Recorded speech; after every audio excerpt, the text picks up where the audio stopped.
Die for, আবার হচ্ছে die of, আবার দেখতে পাচ্ছি die from, then die by, তারপর হচ্ছে ডাই ইন, এরপর হচ্ছে die O double F of.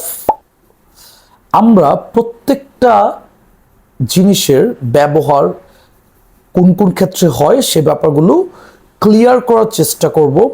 আশা করি তোমরা এবং আপনারা এটা মনোযোগ দিয়ে দেখবেন।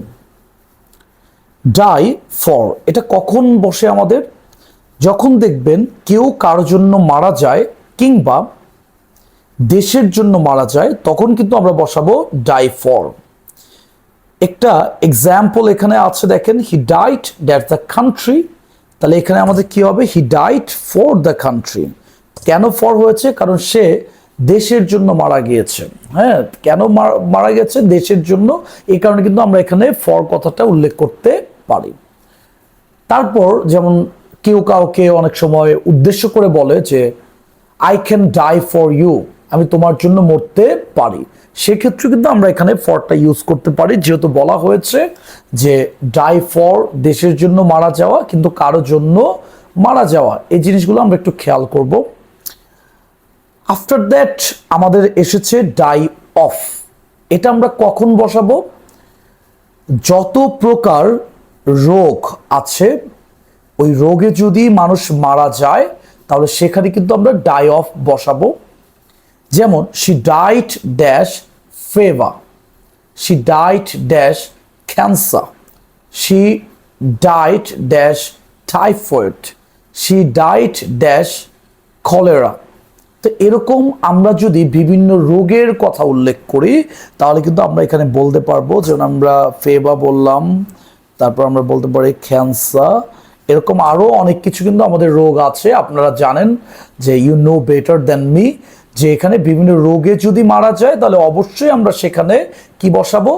Die of. She died of fever, she died of cancer, she died of typhoid, she died of diarrhoea.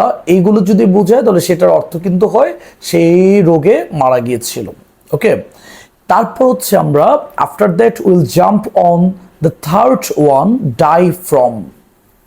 এই ডাই ফ্রমটা কিন্তু আমরা প্রায় সময় দেখি যে শুধু ডাই ফ্রম না, ডাই অফটার ক্ষেত্রে প্রযোজ্য। বিসিএস থেকে শুরু করে বিভিন্ন এডমিশন টেস্টগুলোতে এবং এসএসসি এইচএসসির বিভিন্ন লাইনগুলোতে বা প্র্যাকটিস অংশগুলোতে কিন্তু এই জিনিসগুলো দিয়ে কিন্তু প্রচুর পরিমাণে কোয়েশ্চেন করে।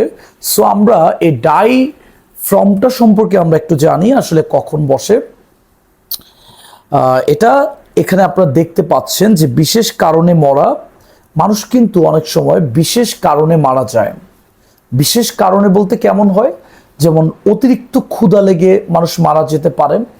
আবার কেউ কেউ এক্সেসিভ লেভেলের কিংবা প্রচুর পরিমাণে খেয়েও কিন্তু মারা যেতে পারে। এগুলোকে আসলে বলা হয় বিশেষ কারণ। হ্যাঁ, যদি কেউ কখনো বিশেষ কারণে মারা যায় তাহলে কিন্তু আপনি সেখানে ডাই ফ্রমটা উল্লেখ করবেন। যেমন আমরা এখানে একটা এক্সাম্পল দিচ্ছি, একটু ফলো করেন। She died dash over eating. এই ওভার ইটিং শব্দের অর্থ হচ্ছে বেশি খাওয়া। হ্যাঁ, সে যে মারা গিয়েছিল এটা কিভাবে বলা হচ্ছে? সে হচ্ছে বেশি খেয়ে মারা গিয়েছিল। তাহলে কিন্তু আমরা এখানে বলতে পারি she died from over eating. সে হচ্ছে বেশি খেয়ে মারা গিয়েছিল। এটা কিন্তু একটা বিশেষ কারণ কিন্তু এখানে, এই কারণে কিন্তু আমরা ডাই ফ্রমটা উল্লেখ করতে পারি। তারপর দেখেন আফটার দ্যাট আমরা কি দেখছি? He died dash hunger. সে হচ্ছে এই ক্ষুধায় মারা গিয়েছে। হ্যাঁ, এখানে যদি আমরা বলি হাঙ্গার শব্দের অর্থ হচ্ছে ক্ষুধা, তাহলে he died from hunger. As I told you before that, যে যদি বিশেষ কোনো কারণে মারা যায়, এই হাঙ্গার কিন্তু একটা বিশেষ কারণ। দ্যাটস ওয়াই এখানে কিন্তু আমরা বলতে পারি যে ডাইড ফ্রম হাঙ্গার। তারপর দেখেন আমরা 4 নাম্বারটায় আমরা দেখব ডাই বাই। সাধারণত ডাই বাইটা আমরা ইউজ করতে দেখি যে আত্মহত্যা করে মারা গেলে আমরা কিন্তু বাইটা ইউজ করি। যেমন একটা এক্সাম্পল আমরা একটা দেখব যে হি ডাইড বাই সুসাইড। সে হচ্ছে সুসাইড করে মারা গিয়েছে, হইতে পারে ফাঁসি দিয়ে বা অন্যান্য বিভিন্ন মাধ্যমে মারা যেতে পারে। তাহলে কিন্তু আমরা সেখানে ডাইড বাইটা বলবো। তারপর আমরা after that will jump on the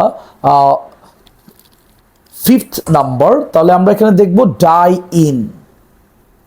তো এখানে আমরা ডাই ইনটা আসলে কি, যুদ্ধ কিংবা দুর্ঘটনায় মারা গেলেন। কখনো যদি আপনি দেখেন যে কেউ হচ্ছে যুদ্ধক্ষেত্রে মারা গিয়েছে বা দুর্ঘটনায় মারা গিয়েছে, তাহলে কিন্তু আমরা সেখানে অবশ্যই কিন্তু ডাই ইন শব্দটা আমরা ব্যবহার করতে পারি। যেমন দেখেন he died in the war, he died in the war, সে হচ্ছে যুদ্ধক্ষেত্রে মারা গিয়েছিল। হ্যাঁ, তারপর হচ্ছে আমরা দুর্ঘটনা, he died in the accident, সে হচ্ছে অ্যাক্সিডেন্টটিতে মারা গিয়েছিল। তো এরকম কিন্তু অনেক কিছুই আমরা এখানে জাস্ট ক্লুয়ের সাথে আপনি মিলিয়ে নেবেন। যুদ্ধ কিংবা দুর্ঘটনায় মারা গেলে আমরা বসাবো ডাই ইন। তারপর দেখেন আমরা পরবর্তী অংশটা পেলাম die O double F of, খুবই বিরল ব্যবহার, কিন্তু এটার ব্যবহার হচ্ছে কখনো যদি দেখেন যে মানুষ একে একে মারা যাচ্ছে, হ্যাঁ, মানুষ যদি একে একে মারা যায় তাহলে কিন্তু সেখানে আমরা এই ডাই অফ কথাটা উল্লেখ করব। সো একটু দেখেন যে বলা হচ্ছে they are dying of day by day, they are dying of day by day, এই কথাটার অর্থ হচ্ছে তারা দিন দিন কি হচ্ছে, মারা যাচ্ছে। অর্থাৎ অনেকজন মানুষ তাদেরকে উল্লেখ করছে, যে কোনো একটা সম্প্রদায়কে উল্লেখ করছে, ওই সম্প্রদায়ের মানুষজন একে একে একে একে মারা যাচ্ছে। তার মানে কি, এটা কিন্তু একে একে মারা যাওয়া বোঝাচ্ছে।